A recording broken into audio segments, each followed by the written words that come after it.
బైబిల్లో మీరు చూస్తే బైబిల్ రచయితలు అంతరిక్షం గురించి, ఖగోళ శాస్త్రం గురించి ఇక్కడి నుంచి కింద నుంచి పైకి చూస్తే ఏం కనపడుతుందో అది రాసేశారు.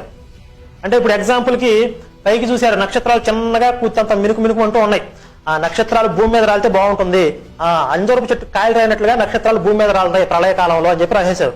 తర్వాత చంద్రుడు కొంచెం స్వయం ప్రకాశకం లాగా కనబడుతున్నాడు. ఇక్కడ నుంచి చూస్తే కొంచెం ప్రకాశం తక్కువ వాళ్ళే కనపడతాడు. చంద్రుడు చిన్న జ్యోతి, సూర్యుడు పెద్ద జ్యోతి అని రాసేసుకున్నారు.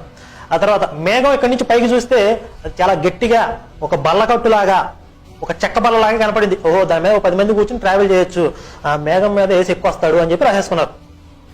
ఆ ఉద్దేశంతో మేఘవాహనుడు అని చెప్పి యేసుని బైబిల్లో చెప్పారు. కానీ మేఘం ట్రావెల్ చేయడానికి అనువుగా ఉండదు అనే విషయాన్ని ఎత్తి చూపించడం కోసం నేను అక్కడ చెప్పడం జరిగింది. వాళ్ళకి ఇష్టం వచ్చినట్టు రాసేసుకున్నారు.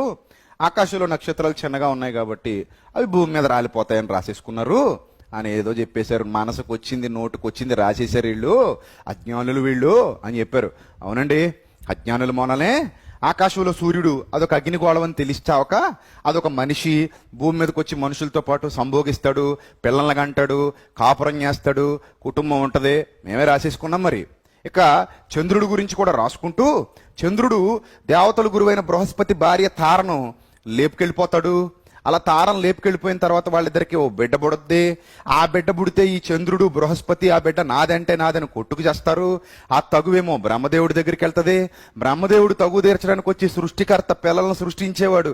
ఆ సృష్టికర్త ఏమో ఆ బిడ్డ ఎవరి బిడ్డో చెప్పలేక చివరికి మళ్ళీ అదే తార దగ్గరికి వెళ్ళి, అమ్మా నేను పెద్ద మనిషిగా వచ్చాను కానీ తగు తేలట్లేదమ్మా, అసలు ఈ బిడ్డ ఎవరి బిడ్డమ్మా, ఎవరికి పుట్టాడమ్మా, చంద్రుడికి పుట్టాడా బృహస్పతికి పుట్టాడా అని తారని అడగటం. అప్పుడు తారేమో సిగ్గుపడుతూ చంద్రుడికే పుట్టాడని చెప్పడం. అప్పుడు ఈ పెద్ద మనిషి ఆ బిడ్డను చంద్రుడికి ఇచ్చేసి వెళ్ళిపోవడం. ఇవన్నీ మరి కట్టుకథలు మేమే రాసుకున్నాం సార్. మరి బైబిల్కి సరిగ్గా తెలియక, బైబిల్ రాసిన వాళ్ళకి అర్థం కాక ఇష్టం వచ్చినట్టు కట్టుకథలు రాసేశారు. ఆకాశంలో జ్యోతి ఉంది అని చెప్పాడు తప్ప చంద్రుణ్ణి, సూర్యుడిని పావులు వచ్చి మింగుతాయి, పావులు వచ్చి వాళ్ళు మింగేస్తుంటే గ్రహణాలు ఏర్పడతాయి అని ఏం చెప్పలేదు కదా. చెప్పారా? అలాగని చెప్పలేదు. ముందు మీ గ్రంథాలు చూసుకోండి అని చెప్తున్నాను. అందుకే బైబిల్లో కరెక్ట్గానే ఉంది. చంద్రుడు జ్యోతి అన్నాడు, అలాగే సూర్యుడు కూడా జ్యోతి అన్నాడు. జ్యోతి అంటే వెలుగుచున్నది, ప్రకాశిస్తున్నది అని అర్థం కూడా వస్తుంది. వెలుగునిచ్చేది అని అర్థం వస్తుంది. అలాగే ఆకాశం నుండి నక్షత్రాలు భూమి మీద రాలిపోతాయని మత్తయి సువార్తలు ఎక్కడ చెప్పలా. మీరు సరిగా అర్థం చేసుకోకుండా బైబిల్ని చదవటం వల్ల మీరు అసలు బైబిల్ చదివే విధానమే శుద్ధ తప్పు. మీకు హిందూ గ్రంథాలు తెలీదు, అలా అని బైబిల్ అస్సలు తెలీదు. ప్రకటన గ్రంథంలో ఉంటది, ఆకాశం నుండి నక్షత్రములు రాలును భూమి మీద అని. అంటే అది రూపకాలంకారంలో చెప్పబడింది. రూపకాలంకారంలో చెప్పబడిన అక్కడ నక్షత్రాలు అంటే అర్థం ఏంటో తెలుసా? ప్రకటన గ్రంథం 1వ అధ్యాయం 20వ వచనం చదవండి.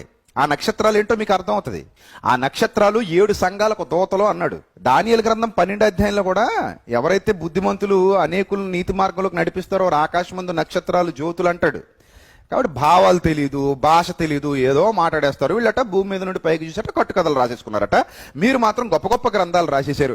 మనుషుల ముఖాలని పక్షి ముఖాలుగా తీర్చిదిద్దేసి, మనుషులకి చేతులు, కాళ్ళు, మొహాలు ఇష్టం వచ్చినట్టు ఇచ్చేసి, ఎలా పడితే అలా ఆకాశంలో దున్నపోతుల మీద తిరిగేవాళ్ళు ఒకళ్ళు, తెల్లేనుగుల మీద తిరిగేవాళ్ళు ఒకళ్ళు, పక్షుల మీద తిరిగేవాళ్ళు ఒకళ్ళు, ఇలా ఇష్టం వచ్చినట్టు మీకు అక్కడ వాహనాలు పెట్టేసుకుని, తర్వాత భీముడు యుద్ధం చేసినా, ఇంద్రుడు యుద్ధం చేసినా, దేవతలు ఎవరైనా యుద్ధాలు చేసినా, కృష్ణుడు యుద్ధం చేసినా, మీ గ్రంథాల్లో ఎవరు యుద్ధాలు చేసిన పర్వతాలు ఎగిరిపోతుంటాయి, అడవులు ఎగిరిపోతుంటాయి, చెట్లు ఎగిరిపోతుంటాయి, ఆకాశాలు కదిలిపోతుంటాయి, సముద్రాలేమో పొంగిపోతుంటాయి. ఇలా ఇష్టం వచ్చినట్టు మీకు కనబడిందల్లా, మీరు ఊహించుకున్నదల్లా ఇష్టం వచ్చినట్టు కథలుగా రాసేసుకుని, ఇష్టం వచ్చినట్టు పుస్తకాలు చేసేసుకుని, వీటి గురించి మాట్లాడకుండా ఇలా అమాయక జనాన్ని మోసం చేశారు మా వాళ్ళని చెప్పుకోకుండా బైబిల్లో మాత్రం చూసింది చూసినట్టు కట్టుకథలు ఇష్టం వచ్చినట్టు రాసేశారని చెప్పుకుంటారా? ఇదట్ట ఇదే విధంగా సాధ్యమండి. ముందు మీ గ్రంథాలు చదివి సరిగ్గా అవగాహన చేసుకుని అప్పుడు మాట్లాడి. కరుణాకర్ గారు బాగుంటుంది చూసేవాళ్ళకు కూడా. అలాగే బిడ్డలు దేవుని శక్తి వల్ల పుట్టక్కర్లేదు, తల్లి గర్భంలో నుండి పుట్టక్కర్లేదు. కుండల్లో నుంచి పుట్టేస్తారు, గడ్డిలో నుంచి పుట్టేస్తారు, వీర్యంలో నుంచి పుట్టేస్తారు, నేల మీద వీర్యం పడిపోయినా పుట్టేస్తారు, ఎలా పిల్లలు పుట్టేస్తారని రాసేసుకున్న మహాదివ్య గ్రంథాలు మన దగ్గర పెట్టుకుని మనం ఇతర గ్రంథం గురించి మాట్లాడటం ఏమంత బాగుందండి? వాళ్ళు మరి తెలియక రాసేసిన వాళ్ళు, మీరేమో బాగా తెలిసి రాసుకున్నారు మీ గ్రంథాలని. అంతే కదా మరి. సూర్యునట దేవుడు ఎవరోనట పండు అనుకుని తినడానికి ట్రై చేస్తానట, నోరు గాలిపోయిందట. రాసేయండి అయ్యా, మీ ఇష్టం. ఇంకా నమ్మేవాడు ఉంటే ఏదైనా రాసేస్తారు మీరు. ఇవన్నీ మీరేమో జ్ఞానంతో రాసుకున్నారా? మా గ్రంథకర్తలేమో అజ్ఞానంతో రాశారా? మీ గ్రంథకర్తలేమో జ్ఞానంతో రాశారా? సరిగ్గా చదివి మాట్లాడండి సార్. ఎందుకండి అలా తప్పు పడతారు మీరు?